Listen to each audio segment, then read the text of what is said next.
Oh my the God. pyramid that's printed on the back of the money. Oh my gosh. Talk about going crazy over pyramid stuff. Right. Well, this song. This song kind of is for mocking. I was gonna say it's very it's got that sarcastic energy to it. Yes, it does.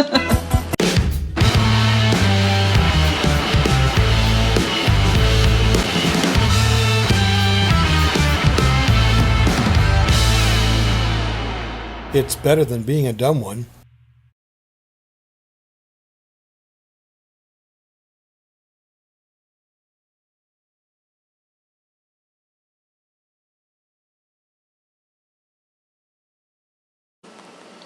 All right, we are recording. Woohoo! All right, welcome to the Intelligent Donkey. Yay! And welcome to our next album in rank of the Alan Parsons Project. It's the Alan Parsons Project. Yeah, this is exactly what it is. All summer and partway into fall here.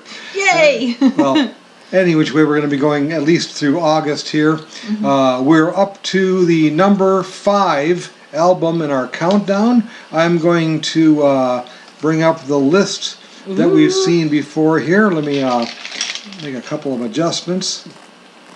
And there's our bottom of the list, and we finally last time with Eve discussed the Sicilian defense, what that was all about, why it was bottom ranked, and also why I waited until we did Eve last week. Why we did that, and we can talk about that another time here. Yep. Stereotomy and Vulture Culture from 1985. Close enough together to where I sometimes wondered which one I should put at 9 and which one I should put at 10. Mm-hmm. And then Ammonia Avenue from 1984, so just a year earlier. But then we moved up to Gaudi in 1987 and Eve in 1979. Woo-hoo. And of course, the Sicilian defense was technically recorded in 1979, and that's why we waited. That was a big part of it. Oh, I smell what the rock is cooking. Yep. We also briefly discussed the fact that we had the solo albums of Alan Parsons. Chronologically starting with Try Anything Once, and then On Air, and then The Time Machine, and then A Valid Path, and then The Secret, and then From the New World. And if I had to rank them, that's where I'd rank them, and that's where they'd fall relative to these other albums here. Okay. And thus, the next thing up, though, which would rank above even The Secret, is the album that we're going to listen to today. Pyramid! There's enough of a gap. These aren't evenly spaced by any stretch, but the Pyramid is definitely above Eve, as far as I'm concerned. Mm-hmm. There's enough of a gap there to where it's pretty definitive. In fact, the only thing that's in any doubt about the spacing of the rank here is whether or not this should have maybe have been 4. So is this a triangular pyramid or a... Oh my gosh, I can't remember the other name. Well, the subject is going to be the pyramids of Giza. Okay, so those are 4 sides. I forget what that's called. Oh my gosh, my brain is braining. Quadrilateral pyramids. I don't know. I don't think so. I know the 3 is triangle. At the time when the album was made in 1978, interest in what they call pyramid power was at its peak, I think, in the world, but particularly in the UK and US. There was all sorts of things going on about how you could preserve food if you just simply put it inside of a container that was shaped as a pyramid. Oh gosh! And of course, there was just all the whole business with Tutankhamun, King Tut, during that time. And of course, that led to the great Steve Martin sketch on that wonderful 1978, the same year, edition of Saturday Night Live debuting the song King Tut. Oh, oh man! Just an amazing time and amazing amount of interest in an unusual subject like that. Mm-hmm. And he built the whole album, with the exception maybe of one song, around that concept, around the concept of the pyramids in Egypt, and especially the Giza pyramids. Let me call up one more thing here on my screen. Now this album, in very much the same manner, let me bring this up here. Here we go. In very much the same manner as every album that we've listened to so far, there are several different singers on this album. He doesn't ever stick with just one. Yep. In the case of this one, we've got David Patton singing What Goes Up with some additional vocals by Dean Ford. Okay. Colin Blunstone That makes sounds his first familiar. appearance. Yep. Makes his first appearance on our countdown, anyway. But it wasn't his first appearance, I don't think, anyway, in the Alan Parsons Project. Pyramid is Parsons' third album. Okay. First album was Tales of Mystery and Imagination. Second was I, Robot. This was his third album. Lenny Zakatek we've heard on every album so far except for the only album in which he did not sing at all, which was Stereotomy. Ah, okay. It's on the bottom of the list here. But One More River he does there. Dean Ford appears again in Can't Take It With You. There are a lot more instrumentals, or at least a lot more time on the instrumentals. I mean, Voyager is brief, but In the Lap of the Gods is a 5-minute and 27-second long instrumental that opens side 2 of the album. And then we got Jack Harris, another instrumental with Hypergamma Spaces, and then John Miles. John Miles has been heard from before already in the countdown, and he was heard previous to this on earlier, chronologically, Alan Parsons album. So nice variety of things. The one notable absence, of course, is Eric Wolfson. Okay. This is prior to the first time he ever sang on an album at all. He would not sing until the 5th album of... Got it. until Alan Parsons' No, I didn't get it. 5th album. There's a little gnat.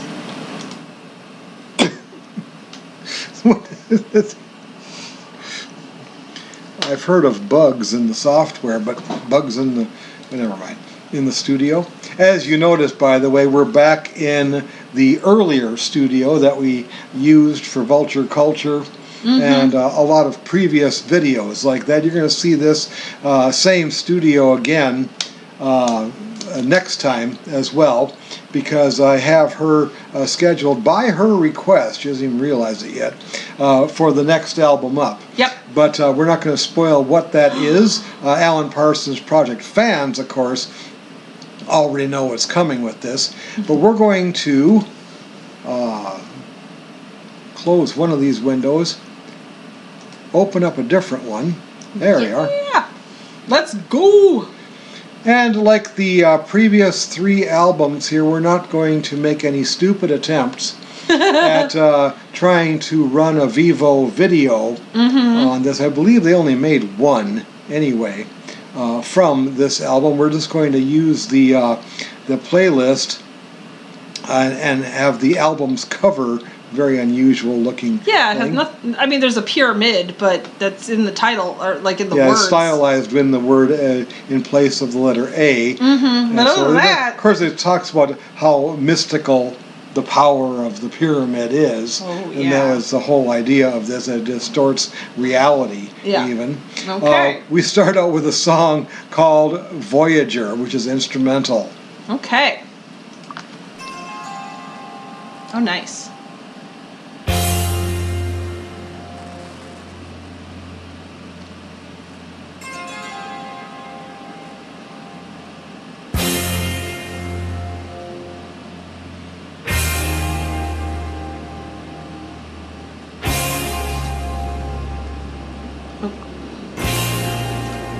Doesn't do anything. Before it gets too into this, does Alan Parsons play any instruments in this? Yes, he plays various keyboards and occasionally guitar even. Got it. In this song? In this album. Okay.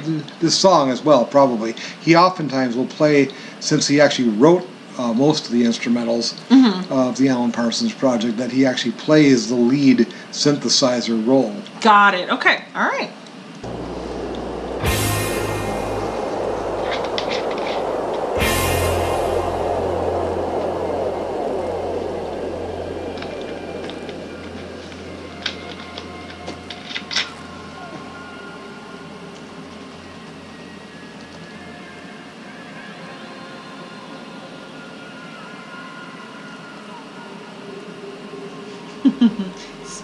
spacey. Spacey, mysterious. Mm-hmm.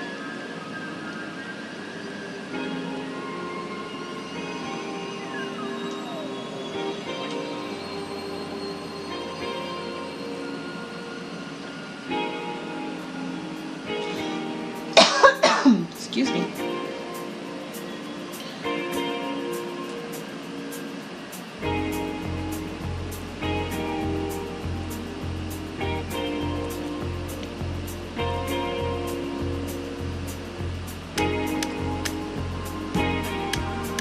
I like, yeah.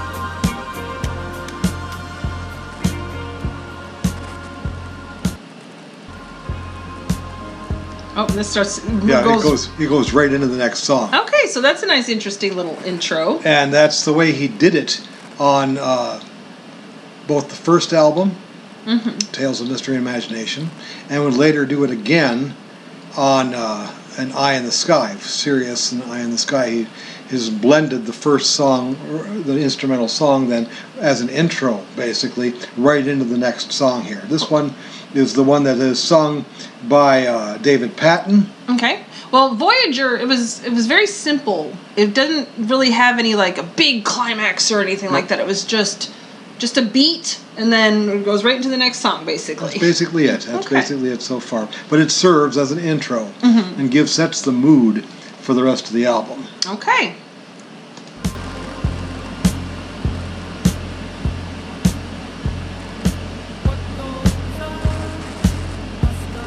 I've heard this song before. Probably around our house. I've played this album a lot.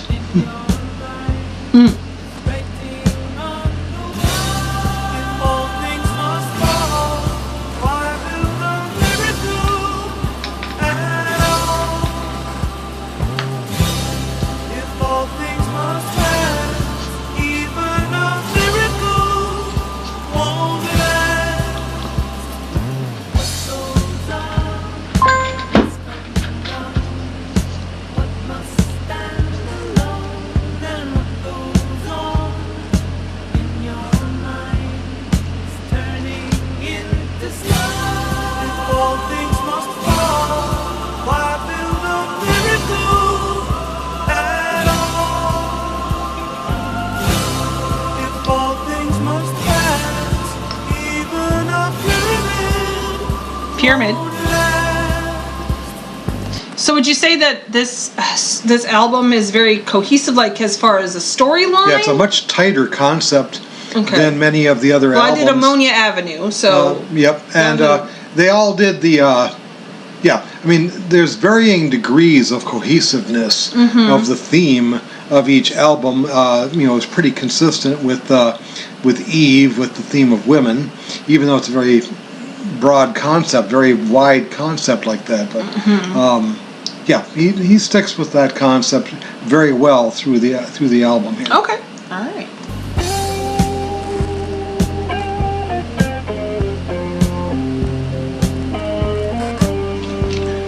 And the great Ian Berenson on guitar again. Oh.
That was interesting.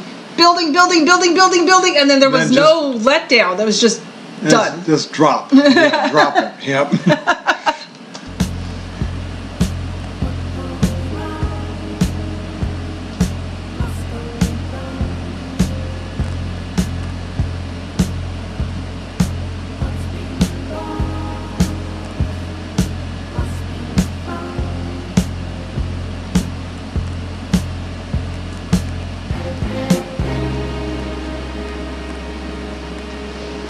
Nice. This also blends into the next song. Okay. So he just kept on going with it. Really kept it cohesive and tight.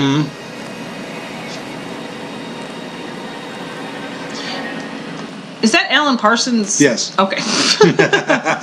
On the album cover.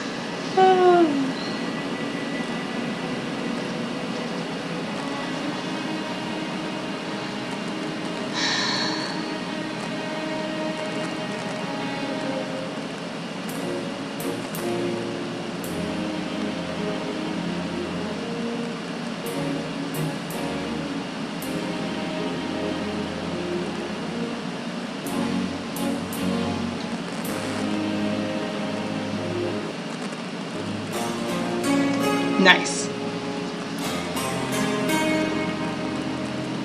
On the tape and the LP, there's no little gap in there like there is in the playlist here. This music, this do, and I'm not on key, I know, but I've heard something similar. Not necessarily like they took from him or he took from them, but it's from a video game. It reminds me of Mario 64. When Mario, what world is it? When he's in one of the water worlds, and it has that very do kind of similar sound. That's before you start it up. This is sung by Colin Blunstone. This is he's best known for being the lead singer of the Zombies. Oh, nice. It's the time of the season for loving. Okay, I know that one. That's Zombies. Okay, yeah. So Colin singing lead on that, and among other things. All right.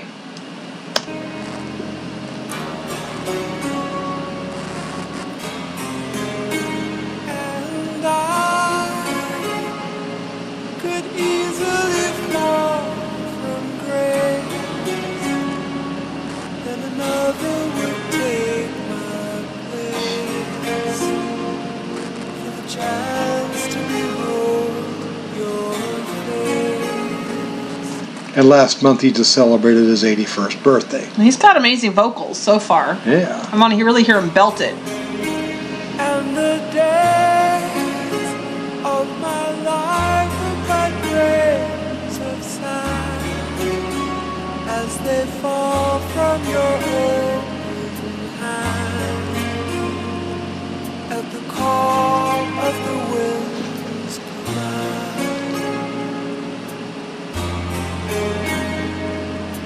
Many words are spoken when there's nothing to say.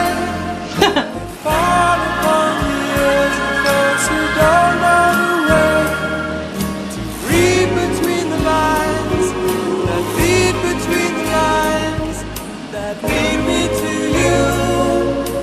All that I ask you is show me how to follow you, I'll obey. Teach me how to reach you, I can find my own way.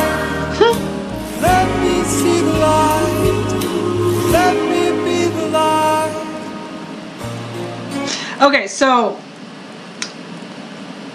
the tone of this song is it's almost like ha ha la la la la la la ha ha. It just doesn't match the rest of the mysterious like pyramid thing. Yeah. And yet it does. I mean, I guess kind of, but it has a very like ha ha la la la la sound to it. Has that background, but yeah. Yeah. Still that same Mario 64 background. as the sun turns slowly around the sky, till the shadow of night is high. The eagle will learn to fly, and the days of his life will but grains of sand as they fall from your open hand and vanish upon the land.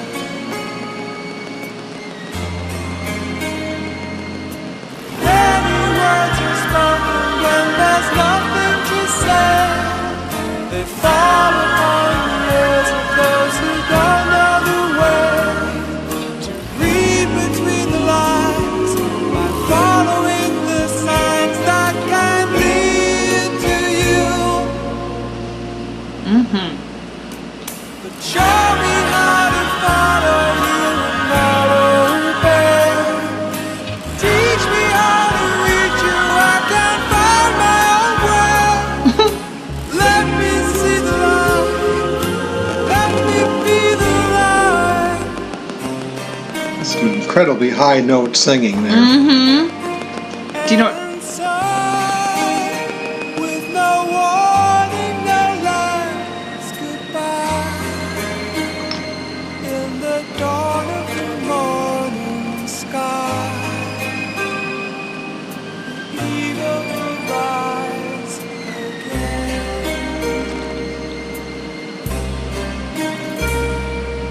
All right. Before you say what you're gonna say, I want to see if this is it. If this is what I was thinking of.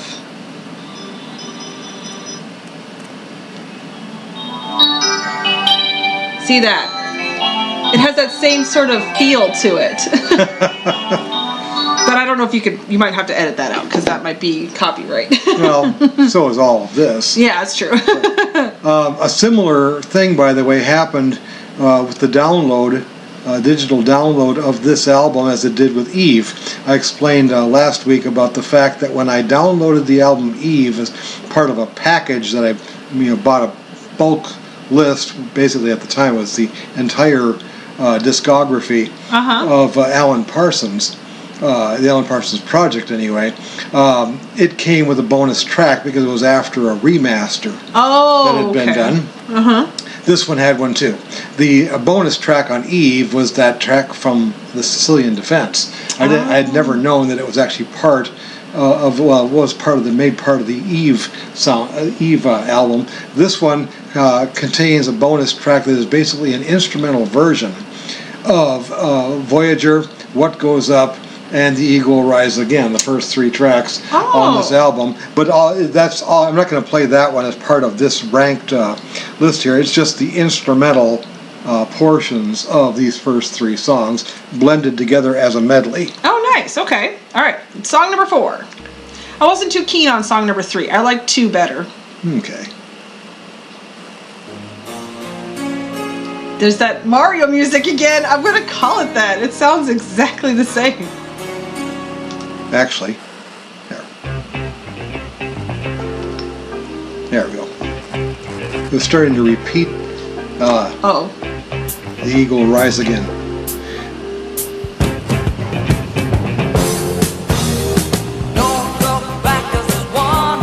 I like this one. Oh, who's the singer on this one? Lenny Zakatek. Okay. One more river to cross. No more fighting and no more dying. No more cheating, no more lying.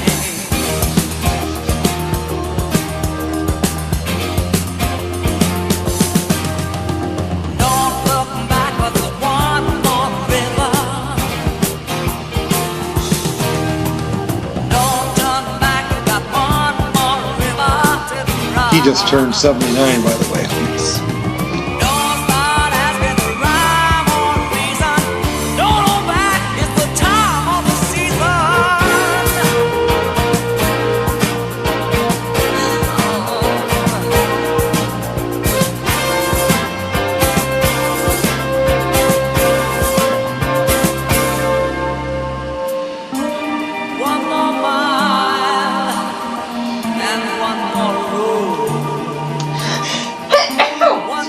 Bless you. and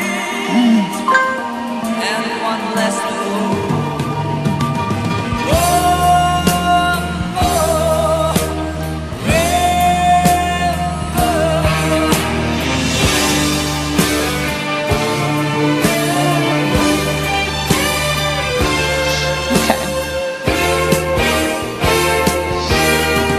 So this one's called One More River. Yep.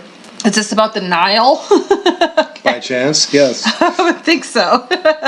All right, so we're still keeping with the pyramid theme. I just feel like the third song just didn't really stick with the theme. Maybe Except not. for that mysterious Mario music in the background, but Mario music. it does. It sounds, to me, it sounds almost exactly the same. But Mario would be copying from Alan Parsons at this point, of course. That's right, because this that came out in 78. Yeah, this came out in 90 something. So, all right.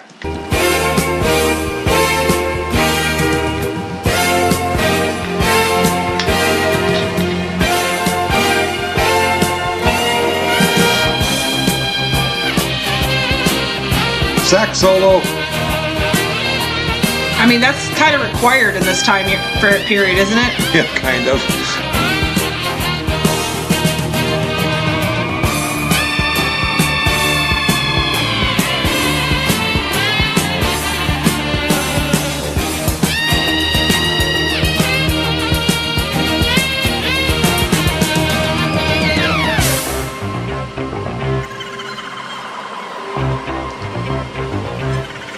Nice. I like that drrrr in the background.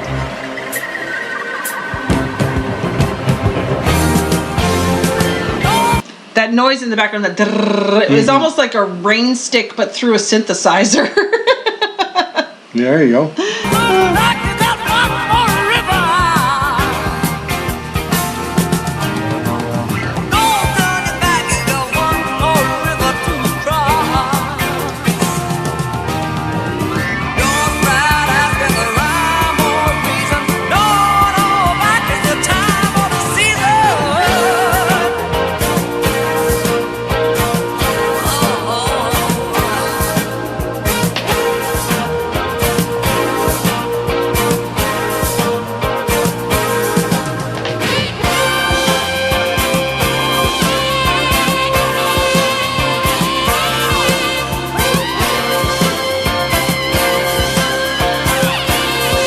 Nice. One more mile and one more road. One last bridge and one less load. One more river.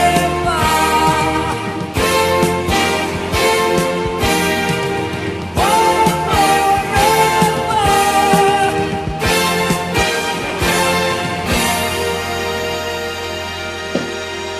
Nice. And this one bleeds into the next song as well? Nope, Okay. not quite. Again, before you say what the next song is and who sings it and stuff, I was just thinking about, I was looking at Alan Parsons here on the cover. You had that exact same beard and haircut style in around that same time too, didn't you? Yeah, starting in about, well, yeah, about 79 or so, about the year after this. I wore that exact same style. Yep.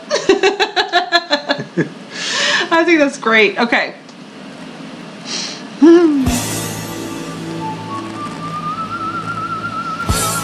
Can't Take It With You, sung by Dean Ford, Okay. who sang backup on What Goes Up. Okay.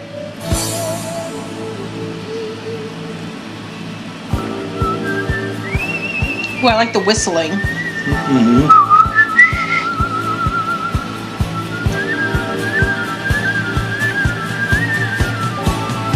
Before it starts, was somebody actually whistling, or did I'm they? pretty sure it's done on a keyboard. Oh, okay. I can look it up for sure, but Yeah, you don't have to look it up. I just think that's interesting. Okay. I like when there's whistling in songs. yeah.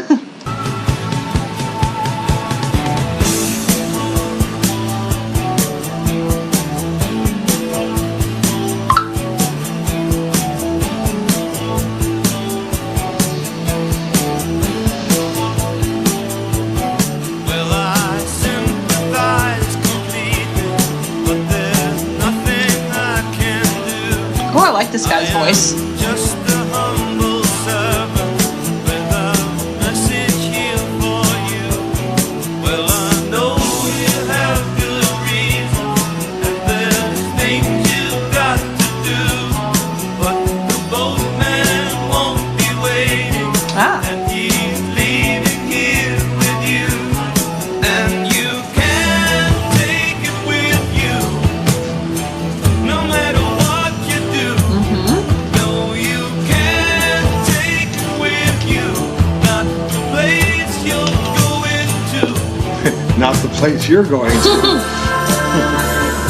I mean, either place, you can't take it with you. Yeah.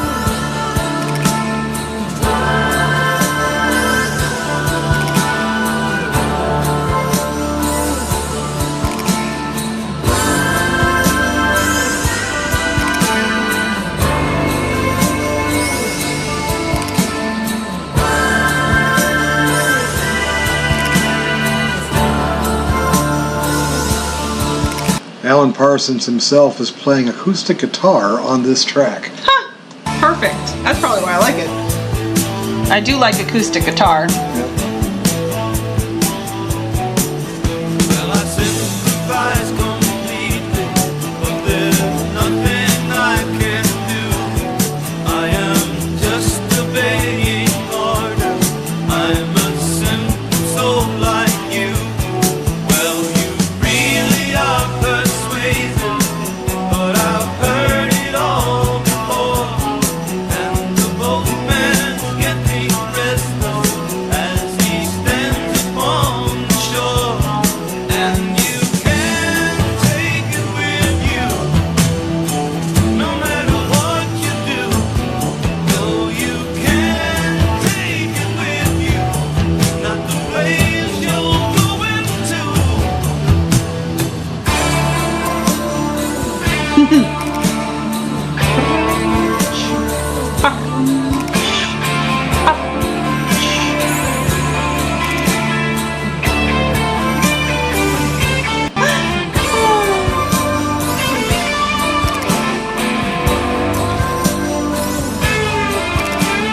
That little in the background again. That's Yeah. fun. Click, click, click.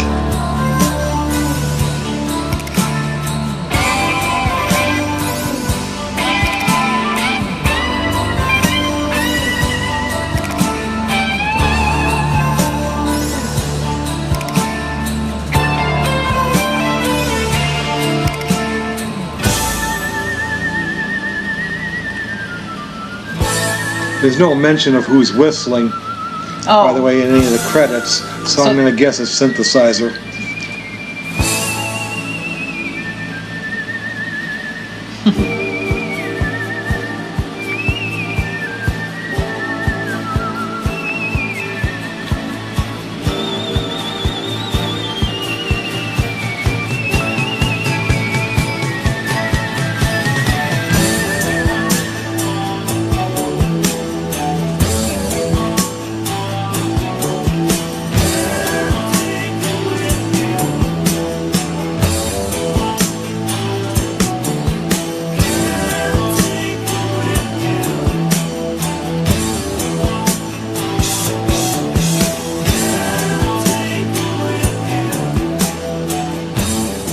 all right. And does this bleed into side 2 No. or no? I didn't think Nope. so.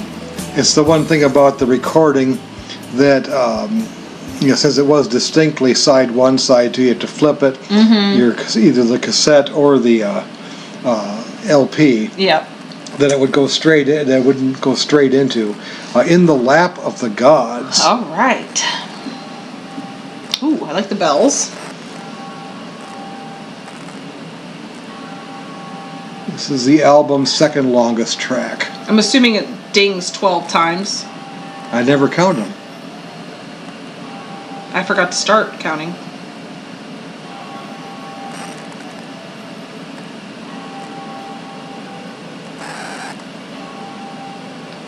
No, maybe it's more.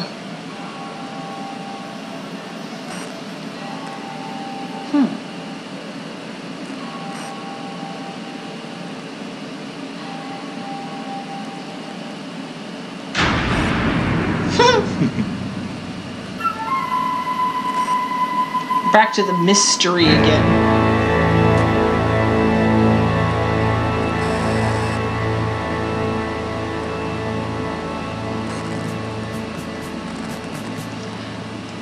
I half expected a choir to start singing because that boom, that last little note that he just played. There's a song that I have that's instrumental that I listen to that it does that exact same note and then it goes into this like gothic choir singing.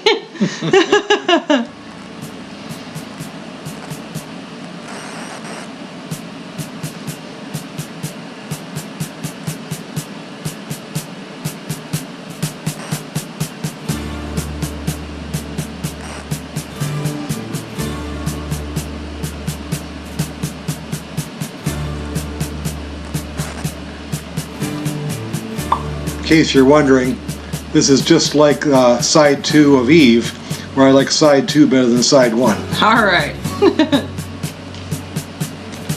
Even though they're both great, but yeah.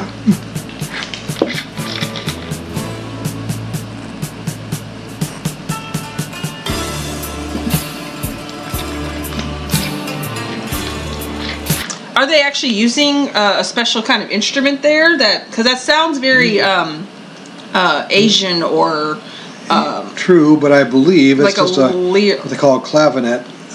Yeah. Another keyboard instrument, so nothing crazy or special about it. Interesting. Because yeah, it has that very different kind of tone than a guitar has, but it sounds like a string instrument. Yes. Well, piano's a string instrument, but you know what I mean. Yeah, I know what you mean.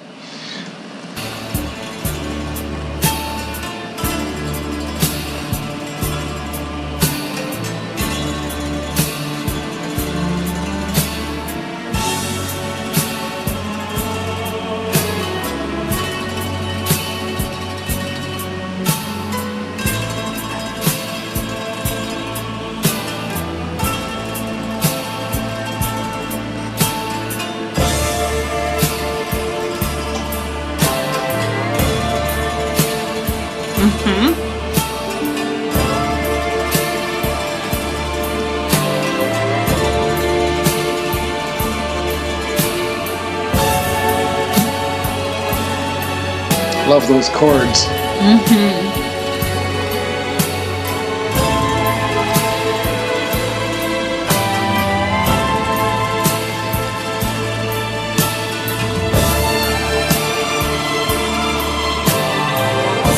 And always just a great orchestration.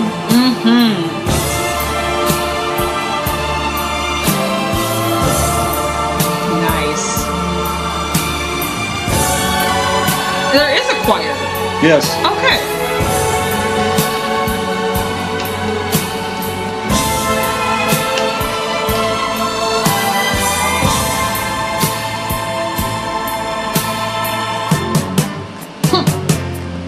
And then we jump right into modern day music sounding.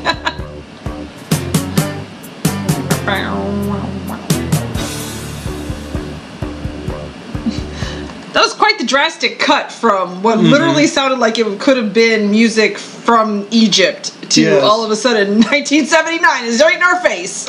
And yet, as you'll hear as it goes along here, the chord progression is exactly the same. Interesting.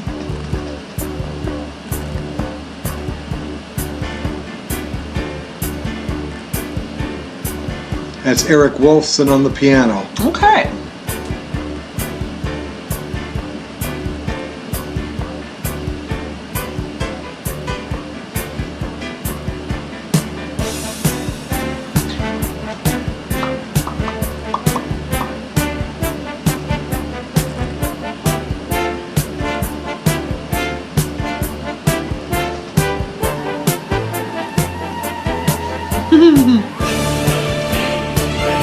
Oh, nice.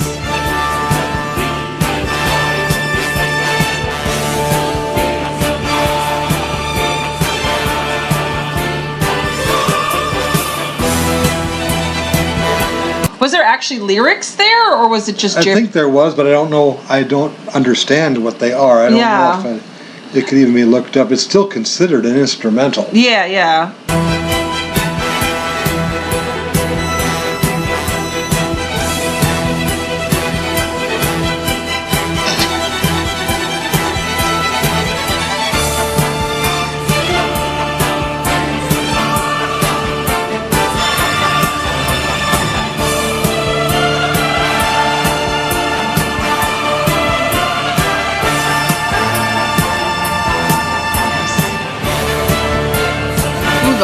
Nice, nice.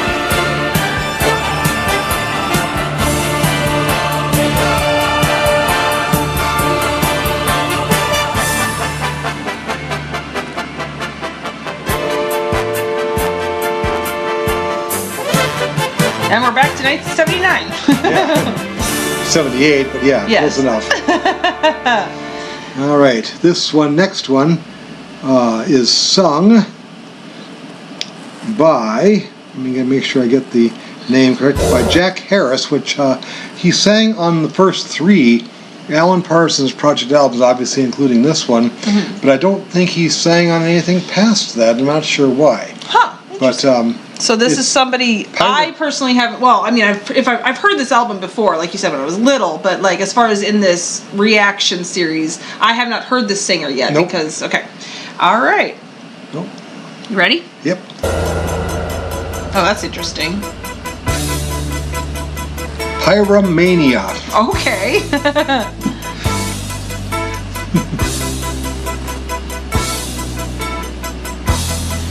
Pyra meaning pyramid, right? Yes, okay, exactly. not pyro meaning No, on no. fire. Pyromania, maybe. Is Okay. There are pyramids in my head. There's one underneath my bed, and my lady's getting cranky. I like this. Every possible location has a simple explanation, and it isn't hanky-panky. I had read somewhere in a book they improve all your food and your wine. It said that everything you grow in your garden will taste pretty fine. Instead, all I ever get is a pain in the neck and a I've consulted all the sages I could find in yellow pages, but there aren't many of them. And the Mayan panoramas of my pyramid pajamas have Pyramid pajamas. I've been told someone in the know can be sure that his luck is as good as gold. Money in the bank and you don't even pay for it if you fold a dollar in the shape of the pyramid that's printed on the back. Oh my the god. pyramid that's printed on the back of the money. Oh my gosh. Talk about going crazy over pyramid stuff. Right. Well, this is. I mean, this song. This song kind of is for mocking. I was gonna say it's very like it's got that sarcastic energy to Yes, it. it does. It's no lie, you can keep the edge of a razor as sharp as an eagle's eye. You can grow I think I've heard this song too. vertically straight over 10 feet high. This was one of the singles. I was gonna say I think I've heard this on the radio before.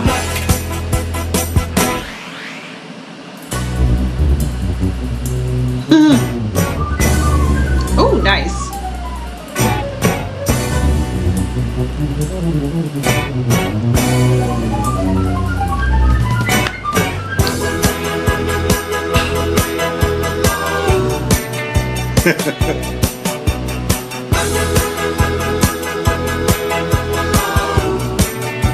Those difficult lyrics. Yeah. Read somewhere in a book they improve all your food and wine, and I've been told someone in the know can be sure of his good luck, and it's no lie. All you really need is a little bit of pyramidic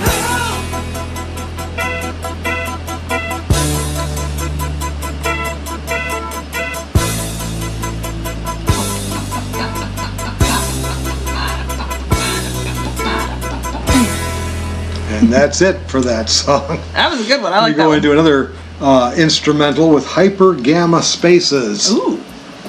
This better sound real spacey. There we go.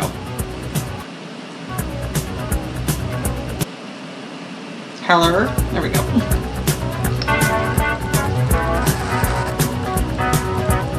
Wow. Should see this performed live. I'm assuming this is done on synthesizer, all Yeah, of this pretty first much. part here.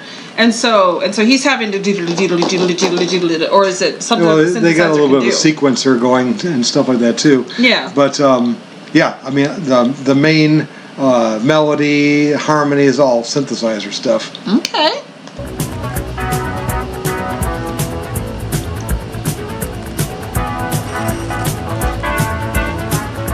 should see them perform this live. It's really fun Oh, I bet. with an orchestra in back of them.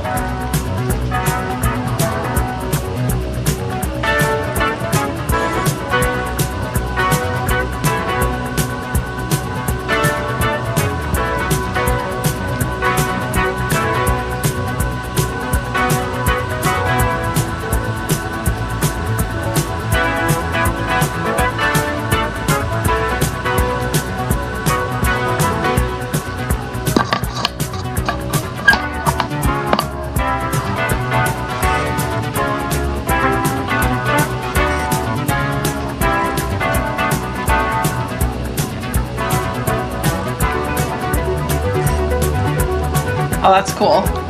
Is that another one where he's like, Yep. He plays one part of the sequence and then lets the machine repeat it for him.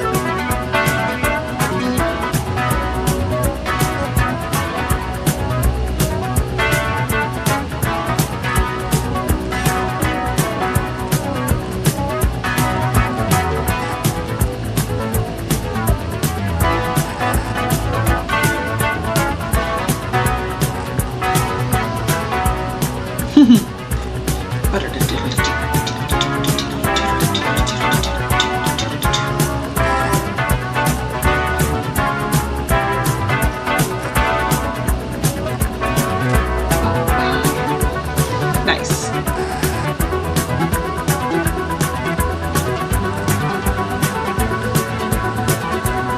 Ooh.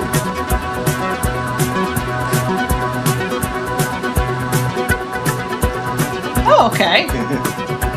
It is very techy sounding. Yeah, oh yeah.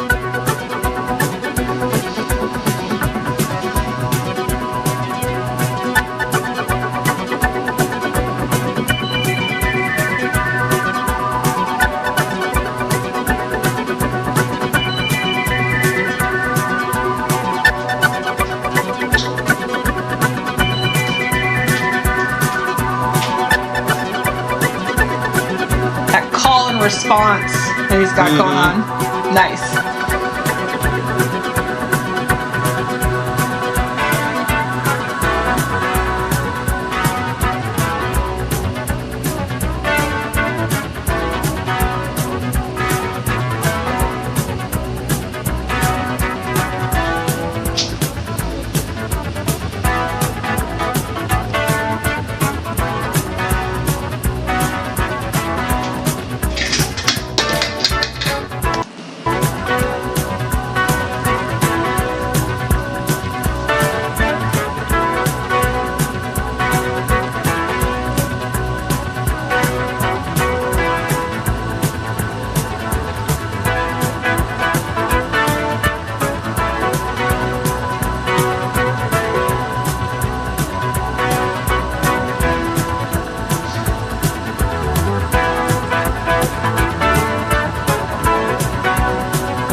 All right.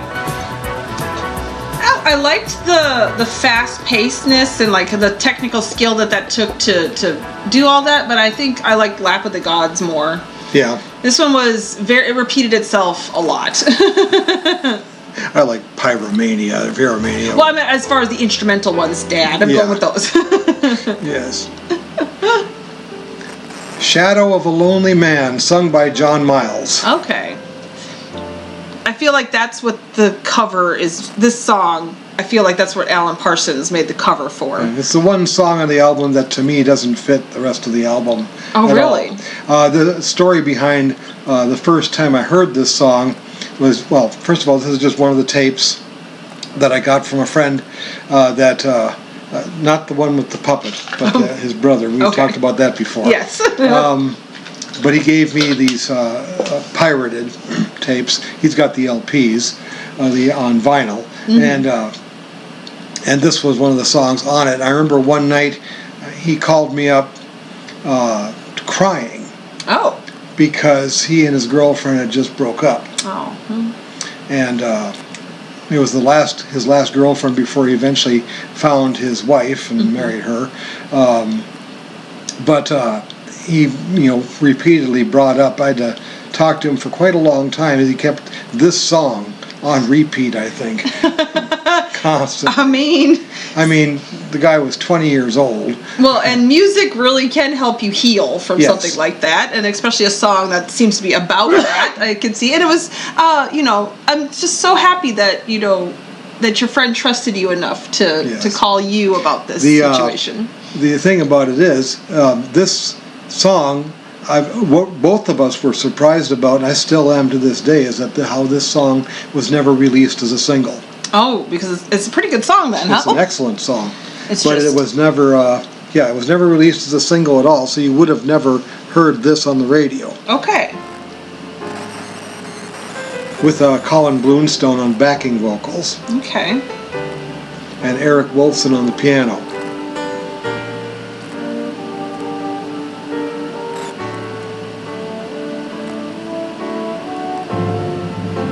Oh, I like the drums. And an orchestra.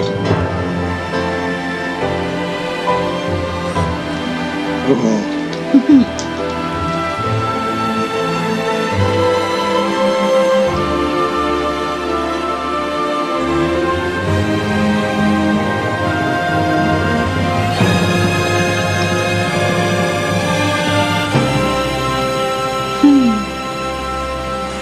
Very epic. Yes.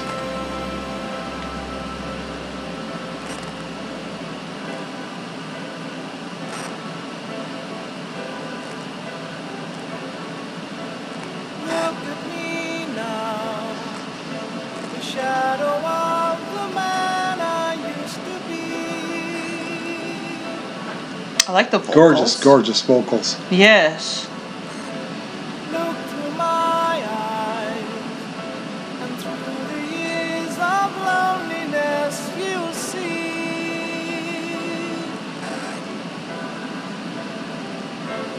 To the times in my life when I could not bear to lose a simple game,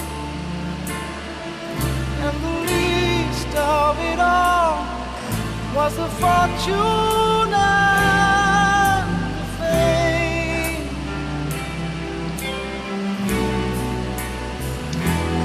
But the dream seemed to end just as soon as it had begun. I can see why he was listening to this on repeat.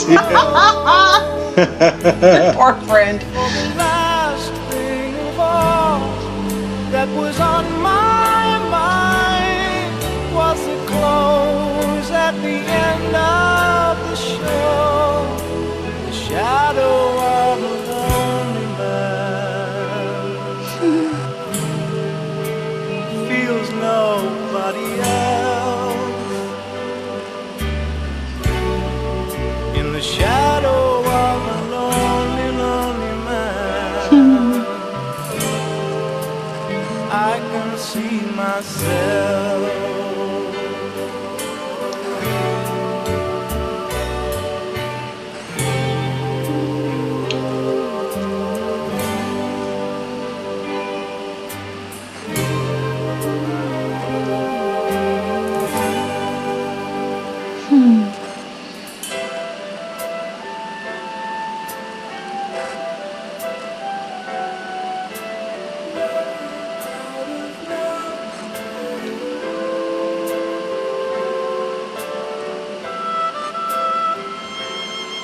Ah. Very nice.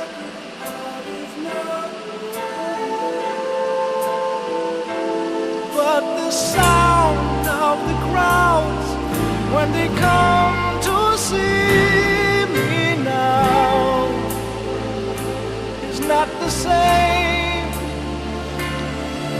and the jest of it all is I can't recall my name.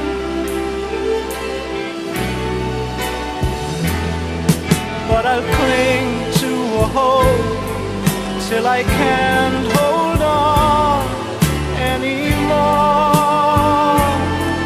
anymore.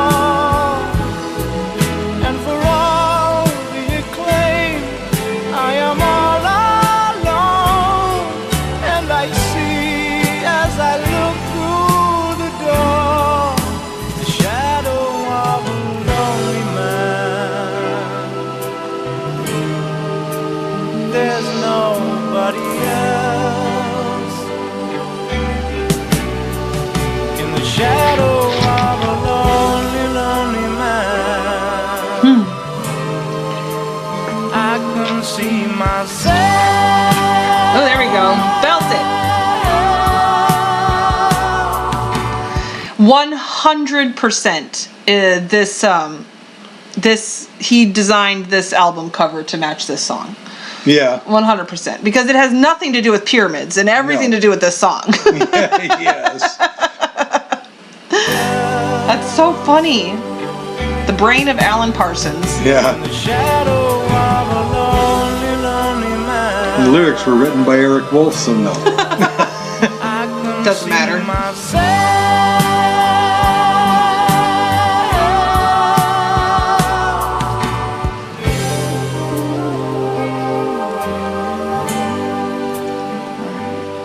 Gorgeous. Mm-hmm. I am surprised it wasn't ever made into a single. Yep.